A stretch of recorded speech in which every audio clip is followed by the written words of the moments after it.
31 мамыр саяси қуғын-сүргін және ашаршылық құрбандарын еске алу күні. Осы күннің қарсаңында Ақмола облысы Ақмола ауданындағы Алжир мемориалды мұражай кешенінде Алаш аманаты атты көшпелі көрме өткізілді. Көрмені ұйымдастырған Павлодар облыстық Бұқар Жырау атындағы әдебиет және өнер музейі. Неге KZ ақпараттық сараптамалық порталы осы іс-шараға назарын аударып, жан-жақты мәлімет берген екен. Алаш аманаты үлкен мұра, тарихтың ақтаңдақ беттеріне қанмен жазылған мәңгілік құжат. Ал мұны насихаттау жас ұрпаққа таныстырудың мәні үлкен. Сондықтан Павлодар облыстық Бұқар Жырау атындағы әдебиет және өнер музейінің мұндай ізгі қадамын жұртшылық ризашылықпен қабылдап, алғыс білдірді. Көзімізге оттай басылған құнды дүние ұлт ұстазы Ахмет Байтұрсынұлының Ақтоғай ауылынан табылған 40 мысал кітабы. Кітап 1909 жылы Санкт-Петербург қаласындағы Ғылым академиясының баспаханасында төте жол нұсқасындағы араб қарпімен жарық көріпті.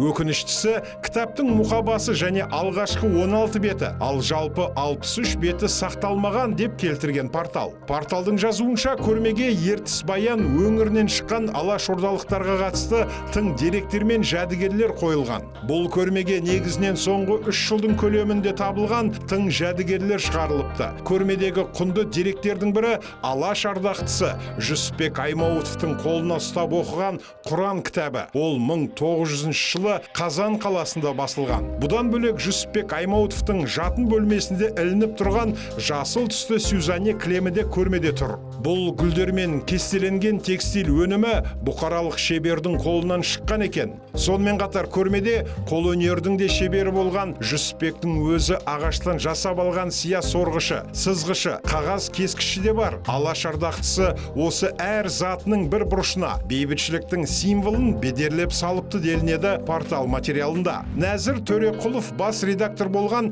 Темір Қазақ журналында көрме төрінен орын алған. Журнал 1923 жылы Мәскеу қаласындағы ұлттар комиссариаты жанындағы Күншығыс баспасынан жарық көріп тұрған. Көрмедегі журнал Тереңкөл ауылынан табылған тарихи басылымның біріктірілген 2-3 саны екен. Жазу стилі Ахмет Байтұрсынұлы жасаған әліпбидің өңделген нұсқасына келеді. Мұқаба бетінде араб және кириллица әріптерімен жер жүзі еңбекшілері бірігіңдер. Темір Қазық айына бір шығатын саясат, шаруашылық, білім, әдебиет журналы. Саны 2-3 март-апрель 1923 жыл деген басылымның негізгі мәліметтері беріліпті. Ал орта тұсынан басталып тұтас бетке ұлт мәселелері жайынан деген тақырыппен көлемді мақала түскен. Сондай-ақ режиссер, драматург, қазақ ұлтының кәсіби театр өнерінің негізін салушы Жомарт Шаниннің 1928 жылы Ташкентте басылған Арқалық батыр атты еңбегі де көрмеге келушілерді қатты қызықтырды. Көрмеге Қошке Кемеңгерұлының да қазақтың тарихынан атты кітабы қойылған екен. Жазушының бұл еңбегі Железин ауданында сақталыпты. Кітаптың мұқабасы сақталғанымен әбден көнеріп тозып кеткен. Бас жағында араб қарпіндегі жер жүзі еңбекшілері бірігіңдер деген ұран жазылған. Ал орта тұсында кітаптың авторы мен аты жазылып, одан төменіректе СССР халықтарының кіндік баспасы Мәскеу 1924 жыл деген мәлімет басылған. Павлодар облыстық Бұқар Жырау атындағы әдебиет және өнер музейінің қызметкері Абзал Рымбек облыстың түкпір-түкпірінен табылған мұндай жәдігерлер әлде көп екенін, көрмеге тек олардың біршамасын ғана алып келгендерін айтты. Абзал Райымбек былай дейді: Біздің музейде Ахмет Байтұрсынұлының маса жинағы, Жас Қазақ журналының түпнұсқасы, Абайдың 1909 жылы жарық көрген өлеңдер жинағы да сақтаулы тұр. Ал Жүсіпбек Аймауытовтың заттарын бізге ол кісінің қызы Муза Жүсіпбек қызы табыстаған. Ал кітап, журналдарда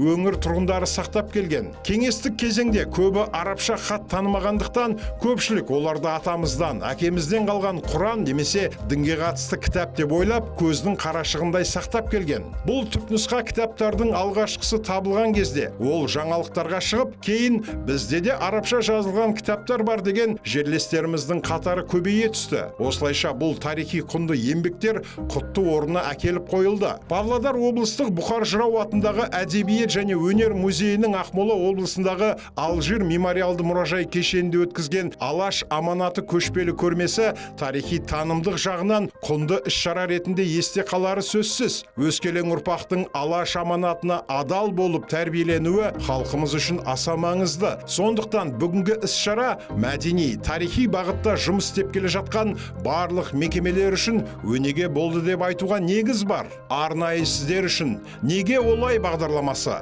Құрметті көрермен, YouTube арнамызға жазылып, осы мәселе жайлы пікір қалдыра отырыңыздар.